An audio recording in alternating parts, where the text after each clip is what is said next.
Hello everybody, welcome to the first week of the Pokemon Premier League. I'm once again Trogdor or Trogaholic, very happy to be your analyst for trades and transactions videos. We've got Division 2 this time, unless you watched this one first and still need to get around to Division 1, but I record those videos first. So just in case you missed that, I'm going to be going over some of the rules for transfers and trades and whatnot because there's differences from the last week. So as usual, there are four total transactions allowed. Transactions meaning total Pokemon picked up. This can happen any week this season, so for anyone being like, this is week 1, go home Trogdor, you're drunk. No, it can happen any week of the season. And now when you drop a Pokemon, you receive its full value, not just 75% of this. We saw in the draft, a lot of people picked up a lot more low valued Mons, which is a direct result of this, I believe, and it's very interesting. This development alone has seen very interesting things happen in the drafts. And of course, cross-divisional trades are not allowed. So today we've got 4 coaches, 1, 2, 3, 4, from Division 2 who made a transfer. And 2 of these coaches chose to use their double transfer. They picked up 2 total Pokemon, which this is the one time in this season they are allowed to do. So we've got Evelyn in their Herdier Bremen. Excuse any mispronunciations. I speak American, not British. In the Herdier Bremen. Old Man Tup and the Pittsburgh Piratas. Again, excuse me for mispronunciation. I love you, Tup. Jack and the Melbourne Victory Star, and Ruby Marrow and the Cleveland Browns. I don't know what that team name's supposed to be off of, but anyway. Starting off, Evelyn drops Milotic for Slowbro. Not Slowbro. Milotic is considered to be one of the top tier bulky waters. However, Evelyn found its move pool to be limiting, not so much for move slot syndrome, but can't do anything drastically different week to week, and just preferred the Slowbro with its regenerator ability, move versatility, and setup potential. This forms a really nice regenerator core for the team, as she already had Tangrowth drafted. That's 2/3 of a Fire Water Grass core with regenerator.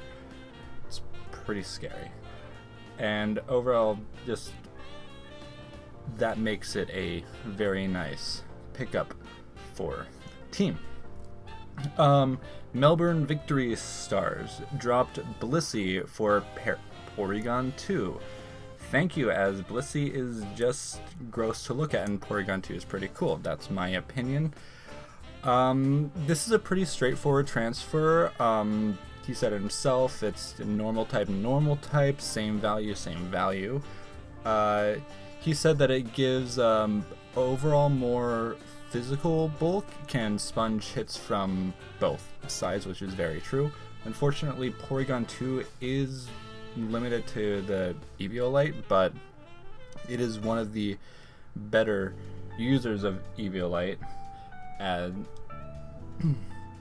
it's just Jack seemed to prefer just overall better value for a bulky normal type. Very interesting to see them priced at the same when it seems Porygon 2 can do a little bit more in this format. Moving on, Ruby drops Tentacruel, regular Rotom form, and Salamence, respectively 9, 4, and 15 million quid, for Rotom Wash, valued at 14, and Dragonite, valued at 12, so he gets 2 million left over. Ruby says that Rotom W created a very nice volt-turning core with Jirachi, and diverse synergy with one of his other bulkier mons, Chestnut. Dragonite offers excellent priority in late game cleaning, of course, with extreme speed, and performs well with slower, bulkier volt turning, getting in much safer. Picking up Dragonite, it's interesting to see in the same transactions as dropping one of the more reliable spinners in the league, which isn't on paper 100% the best idea, but Ruby still has a couple removal options in Donphan, one of the very reliable spinners around, and Togetic with Defog, which can work well in a pinch, but overall not the very best. Dragonite, of course, with multi-scale, needs absolutely 100% hazard removal in its game, so it may make Donphan a fair bit more limiting in its role, but what it does very well. Rotom Wash otherwise very nicely combines, in a way, the roles of things that were dropped, that is Rotom regular form and Tentacruel. Rotom's another bulky water of sorts, but it still has a lot of great utility, can pack a punch, Will-O-Wisp, Volt Turning, and just pseudo combines the roles of those other two Pokemon dropped.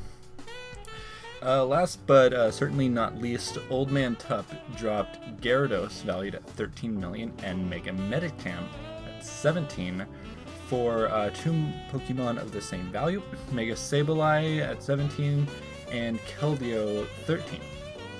Even exchange, nothing left over.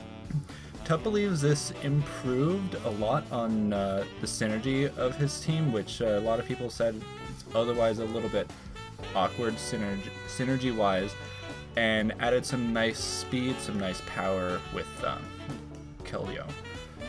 While Mega Medicham is certainly a powerhouse, I don't find it. I find it to be pretty underwhelming in the format, and it's valued the same as Mega Sableye, so Tup is definitely getting more bang for his buck, so to say. Picking up Sableye, which is obviously a really threatening, not powerful, it can take a lot of powerful, very good in the format. Certainly can be argued that Keldeo is a lot more valuable than Gyarados, although it is a little bit more limited in what it can do. What it does very well, but I've heard people say that it has the move pool of a door. I find that hilarious because it's pretty much true.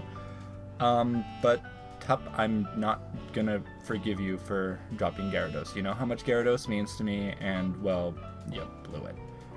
But your team certainly improved on that, and yeah, no more coaches made any transactions, so that is all for Season 3, Division 2, Week 1, 3-2-1 Pikachu Premier League.